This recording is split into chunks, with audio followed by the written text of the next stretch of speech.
Welcome and welcome back to another episode of the For the Healthy House podcast.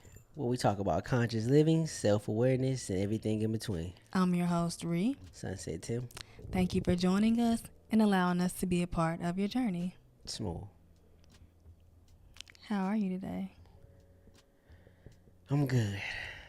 I am trying to be very self-aware as I don't know if you are as well, but I'm in a very abundant stage. And abundance has a bunch of levels and things that go to it. Mm-hmm. And I'm just trying to flow very well, not trying to how do you put, like, I'm not trying to overindulge. I feel that. And I'm also not trying to be in survival mode with it either. Yeah, be in a state of lack or fear. Yeah, not come from a state of lack or fear of it all going away or anything like that. Yeah. Really just trying to enjoy it without putting too much pressure on sustaining it. Yeah. I feel that. You know, I'm doing well though. How about you? We love that. This week has been so up and down, emotionally, mentally, and I just been trying to ride the wave. Life been really ebbing and flowing. Like, not really life, just my emotions have been ebbing and flowing. And I've been trying to ride the wave and just stay as present as I possibly can, you know. Yeah, I feel you on that. Yeah, like, no matter if I deem that emotion or that mental state as negative or positive, I've been really just trying to be present in all that I'm feeling and all that is happening. That's very nice. It sounds nice, but it ain't always nice. Yeah, you ain't lying about that. Yeah. It be like that sometimes. Yeah, I do. How y'all doing?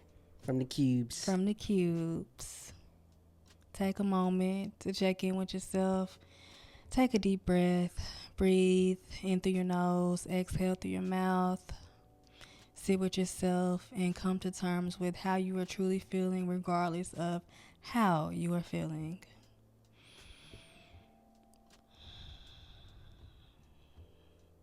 Well, you smooth as hell with them. Thank you. Smooth as hell. That be my soul. That be my spirit talking. Smooth though, very. Thank you. So with that out the way, what are we rapping about today?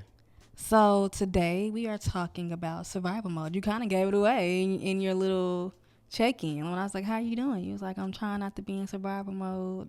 Okay. I didn't even realize I said it. Yeah. And that's the thing. We mentioned survival mode so much throughout this podcast. Well, I won't say so much, but we've mentioned it a lot in the past. And I think it's time to, like, just have a full-on conversation about survival mode. Yeah. And that being said, what is survival mode to you? What's a Sunset Tim definition of survival mode? Survival mode, by definition, to me, is a primitive mindset where you are looking for the best possible outcomes from the lowest level of thinking or reactive behavior. That should be in the dictionary. Okay, Professor Tim. That should be in the fucking dictionary. It literally should be. But that's what survival mode is by definition to me. But, you know, in I guess lamer terms, it's just like living day to day, moment to moment, not thinking about having a thriving future for yourself. Yeah. Or embracing a positive outcome for yourself. You just looking to make it to the next morning. Make it through the afternoon, through the day. You know what I mean? It is a mindset that is, when I think of survival mode, it's very much a primitive mindset. Like, I always go to jungle type shit. Like, yeah. Like kill or be killed kind of thing. Yeah. Like lions and shit. It's always very, like, animalistic, right? Like, you know what I mean? Yeah. It don't feel very human-like to be in survival mode like that, because we live in a world that takes care of us. You know what I mean? Like, the universe designed the world to feed us, you know what I mean? To house us, to protect us. Yeah, you're saying intrinsically, like naturally, that's the word. I don't know about intrinsically. That's intrinsically, it's What that mean? Like naturally. Like naturally. Intrinsically. Intrinsically. Intrinsically? Intrinsically. The universe intrinsically Provides for us. So for humans to be in survival mode, like something had to go wrong. You know what I mean? Because Yeah. naturally we're supposed to be thriving, almost from birth to death. Yeah. You know what I mean? Essentially, of course, there will be trials and tribulations, as they say in the Bible. Trials and tribulations throughout life. But for the most part, we're supposed to be thriving. It's supposed to be a peaceful experience here. But the way the world has been set up, so many of us have been living, almost born into survival mode. Yeah. And the challenge of life is getting out of it. Yeah. So what does survival mode look like for Returner? Not the whole name. The whole name. When I think about survival mode, though, I think about fight or flight. Yeah. Like you said, it's like animalistic. It's like not human in a sense. Mm-hmm. But that's what I think of. I think of fight or flight. And just like you said, naturally, the earth, Mother Nature provides. Humans were designed with a survival instinct. Mm-hmm. Like we were just designed that way. But the problem is we use this innate instinct, this survival instinct, when no real danger is present. Yeah. And it ultimately becomes a state of mind. Like you said, it's psychological. Yeah. It's in our minds. And this is kind of like what happens when we don't deal with our trauma on a big or a small scale. We constantly replay it in our head, or we allow that experience to affect our current reality. But your point on danger, like danger has changed so much for mankind. Yeah. You used to be fighting off lion, tigers, and bears, and sharks, and the new danger is, will I have enough money next week? Will I have enough food? You know what I mean? Mm-hmm. It's more of a mental. That's why stress and anxiety is so high. Danger has changed for mankind. So survival mode, the look on survival mode has changed, from where it first started. I agree with that. I feel like survival mode can look, like even in a mental capacity, can look so many different ways, right? Like you have your survival mode from a trauma, a life experience that you witnessed. Yeah. Right? But also we live in an economy that, because I feel like you have to talk about this when you're talking about survival mode. Yeah, for sure. We live in an economy where a lot of us are financially unstable. And when you aren't able to have the basic things, basic shelter, food, water, clothing, when those things are scarce, that automatically puts you in survival mode. And the way humans are built, and this is, I get it, but at the same time, everybody not built the way that I am built. Because it's like a lot of us, these bitches ain't built like me. No, that's not what I mean. Because I've witnessed it with people that I love. Yeah. Right. So when your physical reality is you struggling, in whatever capacity that may be, it's hard to be okay mentally. It's hard not to be in survival mode. It's hard. Being able to vibrate high mentally, even though your physical reality isn't what you want it to be, that's difficult for a lot of people. But that's a gift. Yeah, it's a gift. It's a gift to be able to do. It's a gift. It's a flex. It's something you got to learn. It ain't necessarily. It's not an easy thing to do.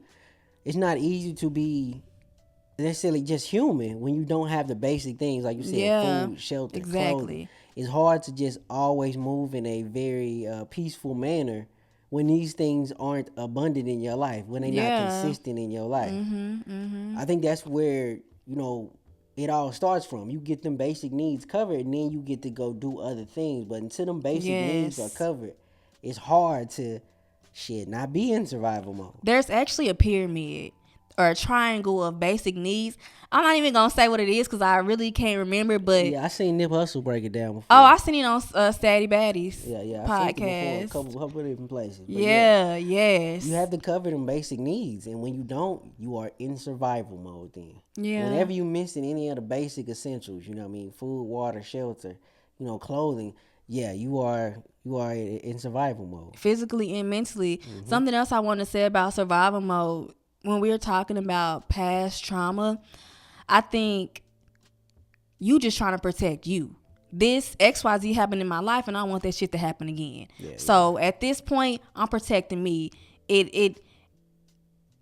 I'm hurting myself, but it don't feel like I'm hurting myself. It feels like protection. It feels like I'm protecting myself. It feels like I'm showing up for myself.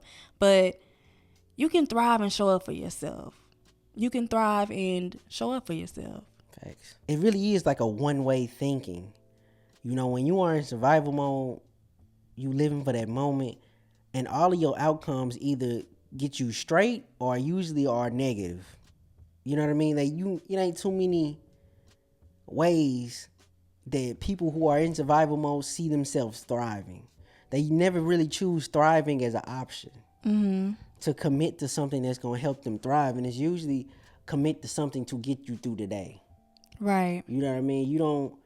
People who in survival mode, I've been in survival mode, you make the decisions on short-term things. It's not necessarily a long-term mindset. Survival mode is literally just for the moment. To get out of fear, but not so far away from it that you can be actually comfortable, that you can actually breathe. Yeah. I feel that. Also, I think that survival mode is based off the past too. It's like you living in the past. You're making decisions in the current moment based off your past experiences. For sure. So, and it's also like a state of fear. You're fearful that what has happened will happen again. Yeah. And like I said, it just go back to trying to protect yourself. So I wanted to know what you looking really hard at me. I'm nervous. Why? 'Cause I look somewhere else then. okay, what survival mechanisms have you unlearned or are you currently unlearning? I have, over time, analyzing myself in survival mode and out of it. Because a lot of times, it could be an on and off switch. Yeah. With survival mode. We get a certain amount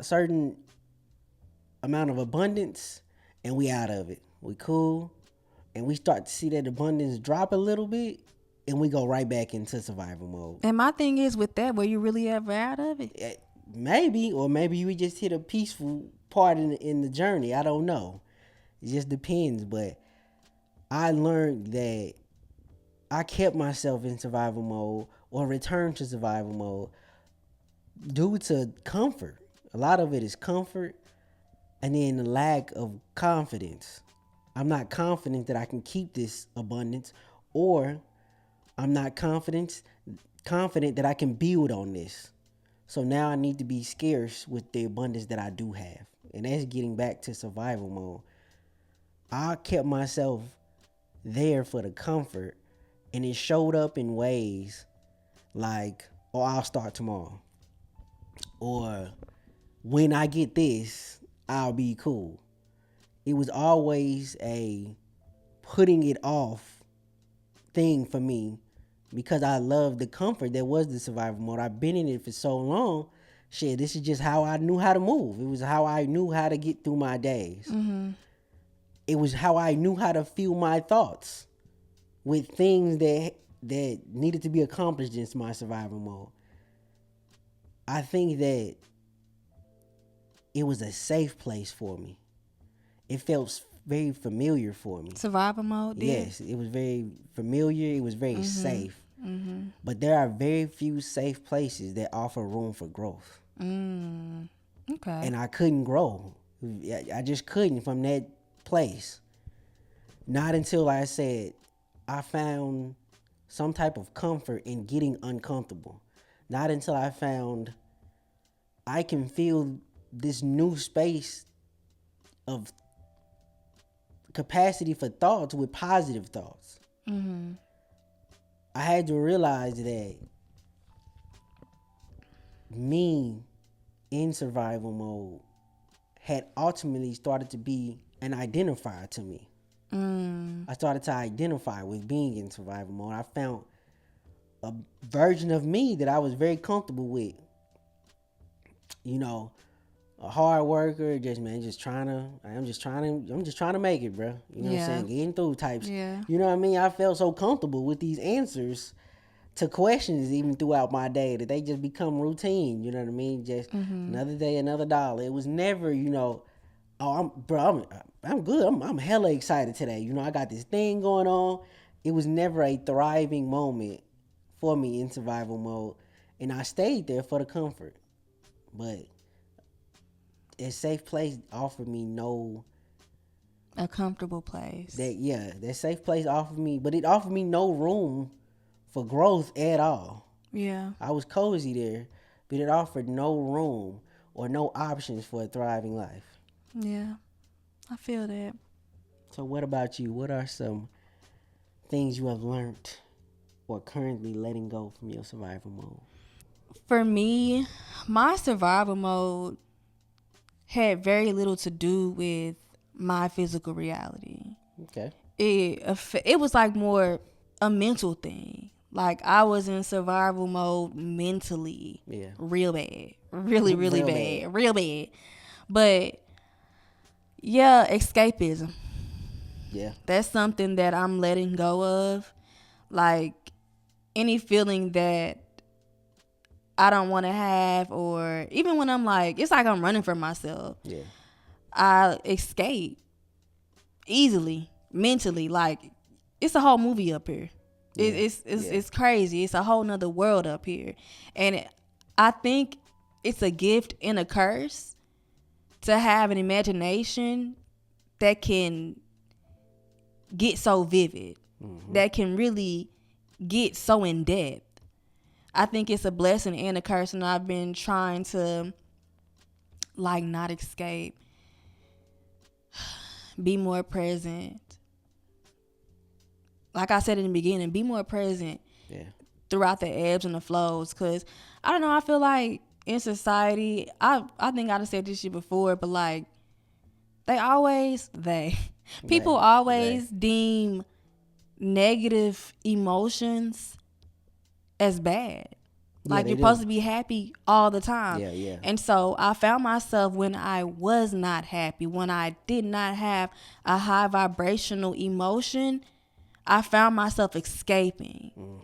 And it wasn't working for me because I wasn't allowing myself to feel sad or angry or frustrated or jealous. I wasn't allowing myself to feel those things. So those things kept coming back up for me. Yeah. Like you said, it was no room for growth in the space of escapism. Yeah. So I've been trying to like just, cause and it's so easy to escape nowadays. It is. Social media, technology. YouTube. YouTube, your buddy. YouTube. But you know what though? I have not been on YouTube like that. No, you haven't. But back then, boy, it was your buddy. Back then, yes, I used to escape and I used to live through other people, and that is dangerous. Yeah. That's so dangerous. But I know that I've grown, and I'm so proud of myself. Like I'm literally so proud. I know that I've grown because like YouTube is a hobby. Like when I'm my downtime, when I'm trying to chill, I'll go on YouTube. Yeah. And I go on there and be like, damn, ain't nobody talking about shit. But it's just like, for real. But it's just like, but what it is like, I've reached a space in my life where I'm really in my creating bag. Yeah. And when I found, like, I told you this earlier, when I get ready to do the podcast, when we get ready to do the podcast, I try not to consume because it interferes with my creativity. Yep. It interferes with my voice and what I want to say, and I don't want it to be clouded up there. And this is just really my era of creating. Like I've consumed a lot. I consume still, obviously, but intentionally. But I don't get lost in that shit. Yeah. So escapism was your big lesson from survival mode. Yeah, I have a few more. Oh. I have a few more. Light me up, baby. My other survival mechanism that I'm unlearning, and you're gonna be like, this is gonna be a big leap. You're gonna be like, oh yeah. I'm trying not to be on the defense all the time. What I you got to understand say? that. No, I ain't got nothing to say about that because I be defensive too. Yes, I do. And I think I know the moment when the defensiveness in me switched on. You know the moment? In my life, yes. Yes. Well, it's from two different things. I end up, I was going to school in our hometown. And Sykeston, yeah. Okay. And I end up moving to another school, Charleston. And they rough there. They are very rough. They're rough. Yeah. And so I kind of like, it roughened me up. And I got on the defense, right? Mm-hmm. The other thing is that, and I seen this somewhere on social media and was like, I'm showing love for all the girls who their first bully was their mom. That gave me chills just now, made me want to cry a little bit. But y'all know that I struggle with, like in my childhood, really it was just verbal abuse. Mm-hmm. That's really what it was. Abuse sounds harsh, but it is what it is. Yeah. It is what it is. And so, damn, I feel like I do not want to cry, and I did not plan on crying today. So let me get it together. It's all right, let it out, love.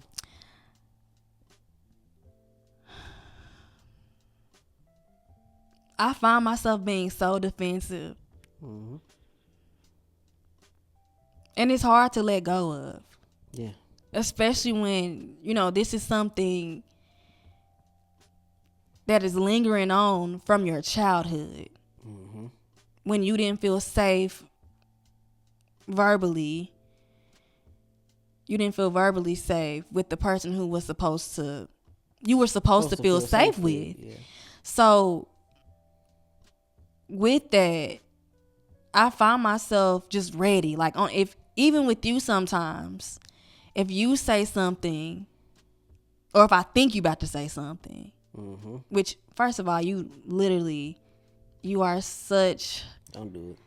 You are such a gentleman.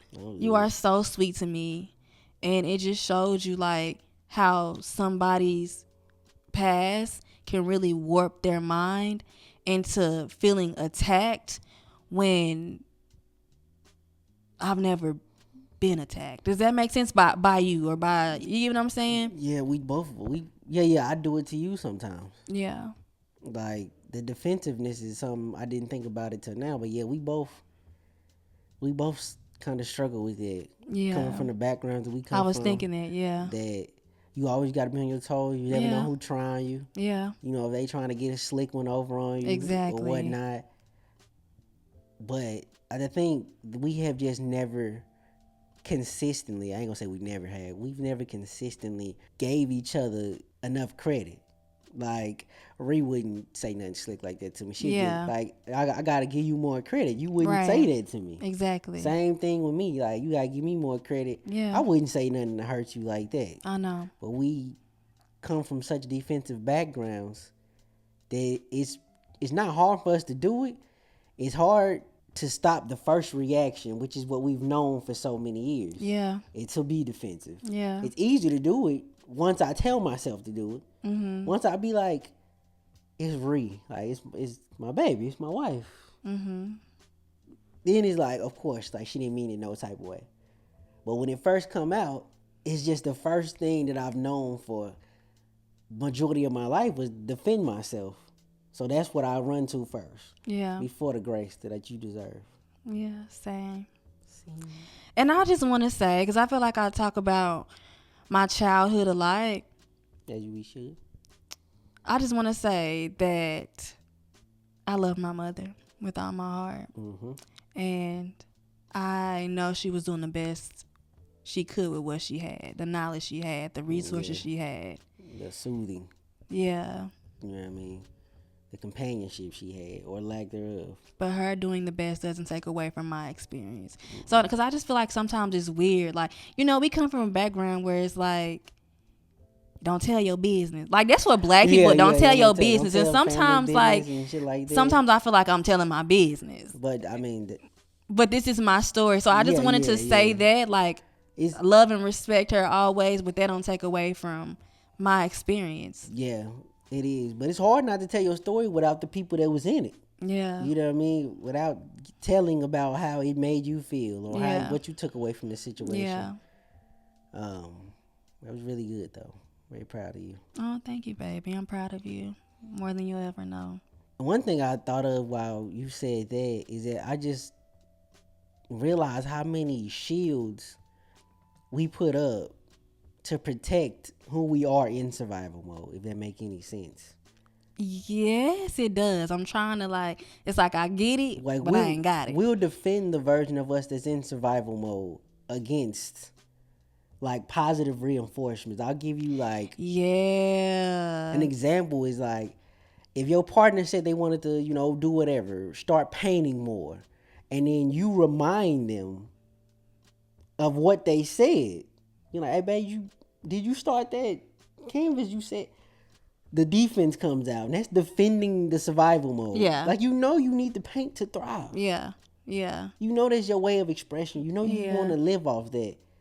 Why are you angry with me when I remind you that? Yeah. It's because you protecting the version of you that's in survival mode. Yeah. I used to be offended if some or you or anybody like reminded me of music, of something I need to get on, anything, my music or whatever. Like, you need to get on your Zoom. Yeah. Nobody ever came out and said it, but small reminders. You get defensive because I'm over here like, no, I don't got this. You know what I mean? I'm defending why I need to stay in this mode. I'm defending why I'm not taking the small positive steps into thriving every single day. Yeah. One thing I've learned about survival mode, depression, anxiety, any kind of mental illness is that even PMS. Well, PMS.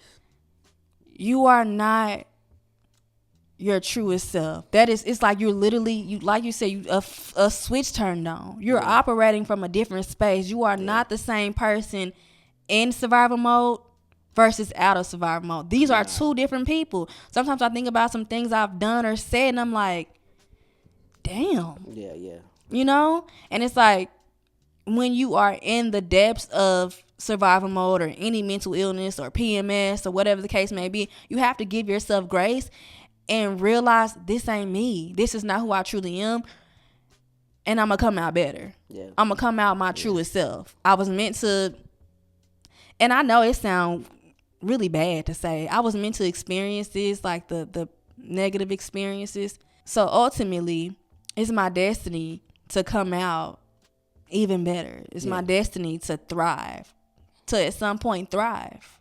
Yeah, I think that in the human experience, it's designed for us to go through something. Yeah. You ain't gonna. I think nobody gets through the human experience unscathed. What I mean? No scars on you, nothing. No matter what situation you were born into, whether rich, poor, happy situation, sad situation. We all gonna go through our things in life. Yeah. But I agree with you. I do think it is also a part of the human experience to come out of it on top. Yeah. Or just a little bit better than you were. Than you were. You know what I mean? I do think it's part of our experience to come out on top. Yeah.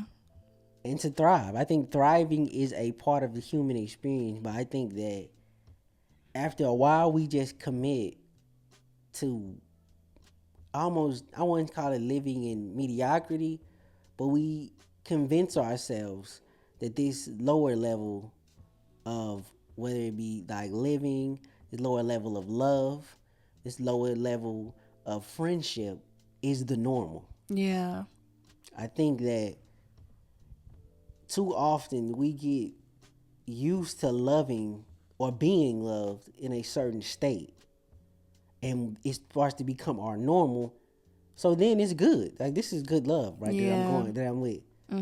Whole time, like, it's actually abusive, but you don't want to take the steps to get out of it. Yeah. So you've become attached to it and comfortable with it. Attached. Yeah. Attachment is crazy because even though survival mode, we become attached to surviving, really. Yeah, it's a shit mode, but hell, if you've been in that mode forever, it's like what you know. Yeah, for sure. It's literally what you know and what you will always turn back to if you don't take the everyday steps. The little steps. Shit gotta change, brother. Like, it has to. the thing about commitment, whether you verbalize a commitment or non-verbally, you are committed to something right now. Yeah, facts. Whether you know it or not, you are committed to either thriving or staying in survival mode. Mm-hmm. But something has to change. Shit has to change for you to come out of it. And change, for me personally, change starts from the soul. Yeah. And then it radiates throughout your entire being. When your soul is like ready for change, it will feel like doing that thing or seeing that person or involving yourself in that situation is like running in wet cement. Yeah. Your soul will feel just that. feel heavy, like it's dragging through it all. Your soul will expand this feeling to the body as a signal. Like, we need change. Your body, you having more anxiety. You sweating more. You know what I mean? Like, your gut acting up on you. Like, Yeah. everything. The body is sending you every signal. More headaches. The body is sending so many signals out, desperately saying we need change. Yeah. You know what I mean? It wraps the entire body into it until finally the mind has to like pay attention, to notice and come up with some type of everyday plan to start something new. That's how change happens. You have to feel it all for it to come full circle. Yeah. But your soul will never be wrong when leading change. Your soul will always know when it's time to go. Yeah. You will feel the aura begging you to get out of it. Wow. Facts. You just gotta pay attention. Facts. Our body is always sending us signals. You just gotta pay attention. Yeah. I couldn't notice throughout my life that my body was begging for change. Yeah. I used to end up in the hospital randomly. You did. I used to end up in the hospital randomly at times. Like severe headaches, feeling weak, Yeah. stomach up. Our body with my soul had elevated the change process to where now it was making my body like feel it. You know what I mean? Yeah. It was a time period where I didn't know what was wrong with me. Cause I'm a recovering hypochondriac, if nobody knows. I've said What is that though? For people who don't hypochondriac know. is a person who believes that they are always sick. Why do you think you believe that you were always sick? Because my soul was telling me something was wrong, and it had evolved into my body. Okay. So my body started to like just feel weird. You know what I mean? Even as a child, I say a child, like my young 17, 16, you know, 18, I had bad acne. Very bad acne as a kid. Again, I had anxiety attacks. I didn't know what the word anxiety was. So at this time, I'm just thinking I'm freaking out. Yeah. I'm telling my mama, like, yo, I'm having these chest pains, mom, these headaches. I don't know what's going on with me. They come and go randomly. Is what I'm telling her. Like, she sent me to a specialist to check my chest out. It was fine. I'm like, fuck no, something wrong with me. like, nah, doc, look again. Look again. Let me lift my arm up. You see it there? Like, real business. I was like, fucked up. I was fucked up. Like, you done took me to the hospital before. I have taken you to the hospital before. And they were like, no. They was like, we can't find nothing physically wrong with you. Whole time it was up top. Like, it had elevated. That's crazy. I didn't know, like, this is before the days of, like, mental health and, like, podcasts. Yeah. And, like, this is, like, 2008. Social media is a baby. Right. And it's not, like... It's as informative or functional. Yes. Back then, it was just, you know, pictures. People posting nice, yeah. Ugly ass photos too. Oh my God! Stop. I'm talking about the quality, like. Oh, I said not ugly people. No, babe, no. The quality of like photo. I mean, we've taken them with like Nokia was the big phone and shit. Like motherfuckers taking selfies with a motherfucking or like Blackberries and shit. Yeah, these photos were horrible. Like, they were terrible. They were bad. Horrible. But I love it though. Actually, it's a little nostalgic. It's a little nostalgic. But this time period, like mental health is not a normal talked about thing. Yeah, at all. You know, in any circles, really. Yeah. I was going through it with my body. I say it showed in my face. And it showed in my inside, like my body. I'm having chest pain, headaches, all this stuff. Yeah. All because my body wanted change. It wanted something different. When I finally started to slow down in life, we had our first kid, and I stopped hanging so much. I started being to myself more, being with you, our daughter more. And the first sign that I was getting closer to thriving, but out of survival mode, my face cleared up. All of a sudden, like, you've been with me since I was a kid, so it was like, suddenly I had this nice skin, and we didn't know where it came from. Like, I didn't try no products. No. I didn't put. I remember a point when your acne was like acting up. Like, obviously before this, like, we would get proactive. Like, remember proactive? Proactive and shit. Yes. Proactive didn't work for me. Not until I calmed down and found some type of balance mentally, just a little bit, did my face just magically clear up. Yeah, that's right. It was crazy. It's crazy. You know what I mean? Your body, like I said, the soul will get the body involved if you ain't gonna pay attention to them. It's gonna grab your attention. Yeah. Listen to the soul. It ain't gonna never steer you wrong. Don't be like me. Don't wait. What you mean? Don't be like you. You did it. Like, that's amazing. Do you know how many people? I feel like I waited so long though. It just feel like that. You I waited. You literally. I'm so proud of you. Do you know how many people who, like you said, are in survival mode and they don't ever get to thrive? They just become content. And like, this is the new normal, even though their body is sending them signals. Because the thing is, your body can send you signals. Yeah. But if you push those signals to the side and you like don't do nothing about them, they become your new normal. Yeah. And so it's no need to pay attention to your soul until something else starts to happen. Yeah. Usually when you ignore the body, then it starts to go to the mind. It starts in the mind. For me, it starts in the soul. Okay. For me, it starts from soul to body. And then, like, mentally, it's like you're going to start having these outbursts.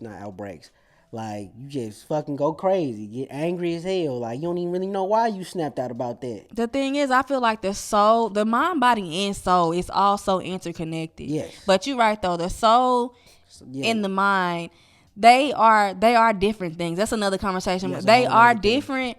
But it's just, for me, me personally, my body, they just so intertwined. Yeah. So intertwined.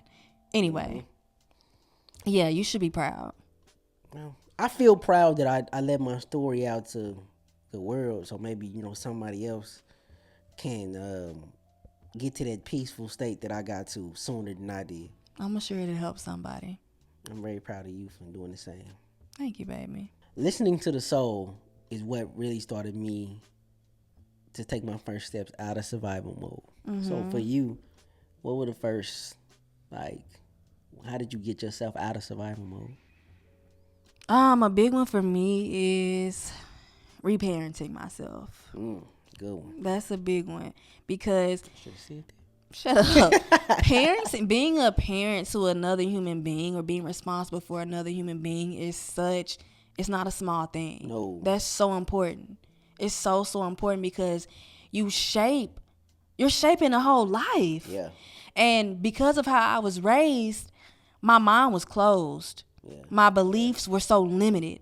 I didn't think my beliefs with myself were limited, but my beliefs about the world were limited. Yeah. And I had to really reparent myself. It's we had our first daughter really young. And so it was like, I'm raising her and myself at the same damn time. And it's like, as I'm raising her, affirming her, trying to allow her, because that's the thing, allow her to have her own views about the world. Allow her to have her own views about herself and about different things. I'm giving that same grace to myself, letting myself know, hey, no, you don't have to, you can unlearn. You don't have to think the way your mom thought. You don't have to live the way your mom lived. Thanks. This is your life. With reparenting myself, it also allowed me to create my own narrative. Rewrite my own story. Because so often we allow other people to tell us who we are. We allow other people to tell us what we can do. When you rewrite your own story, you kind of feel limitless. Yeah.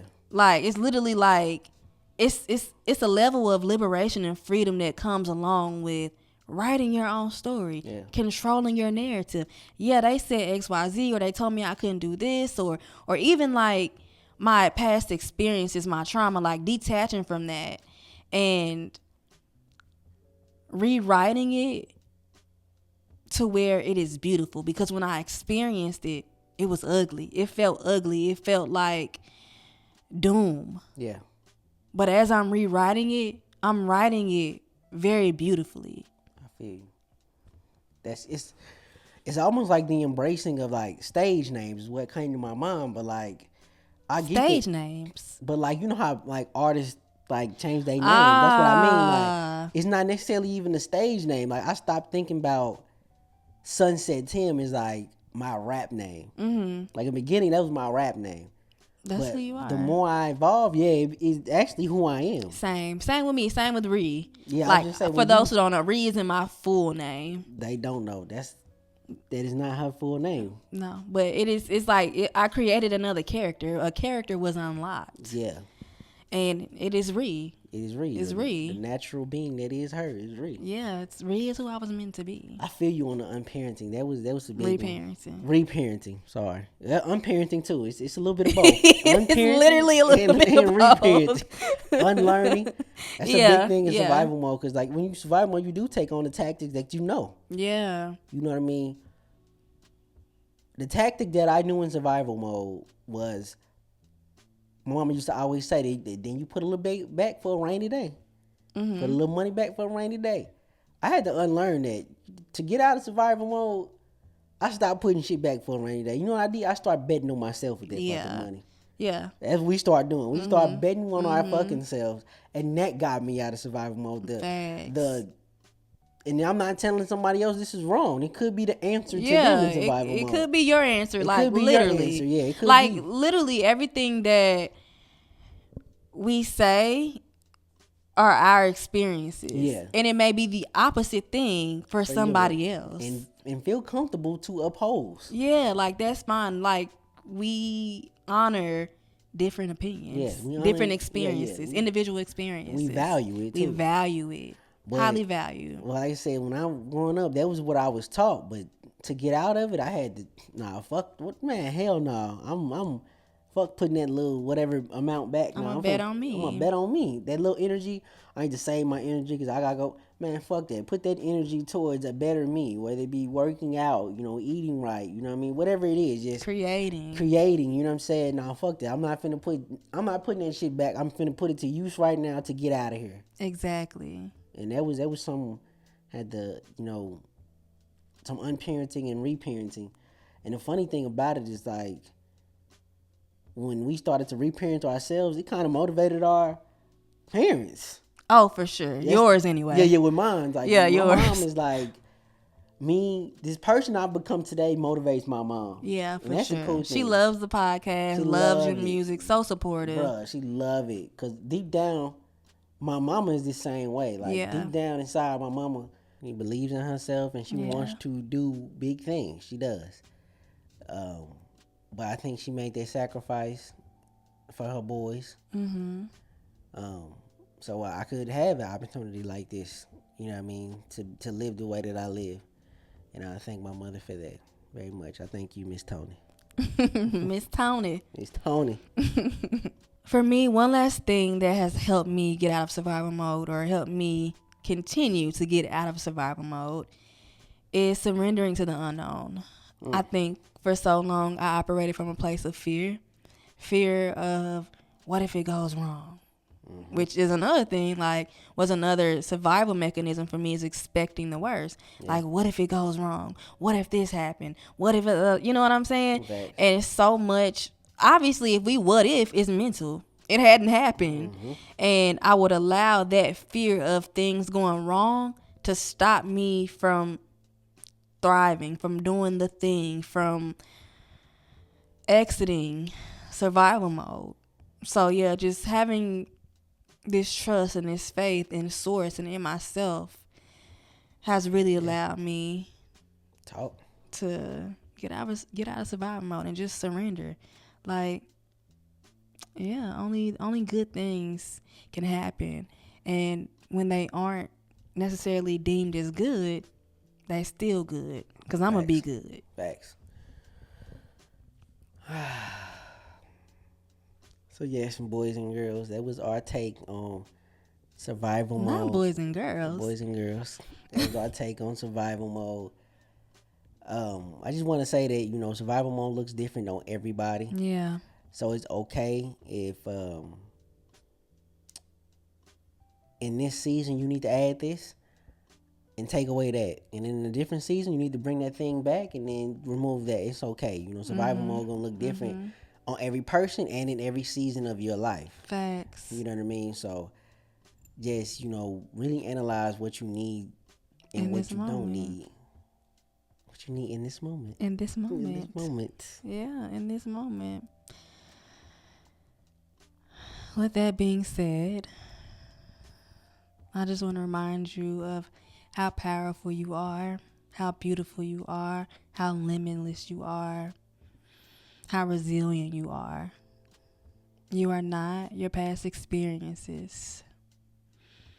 Let's collectively detach from our experiences, detach from the being that we are, the being that we were when we were in survival mode.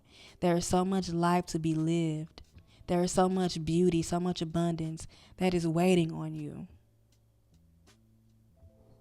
We're sending you so much peace, so much love, so much abundance, and everything you need in this moment.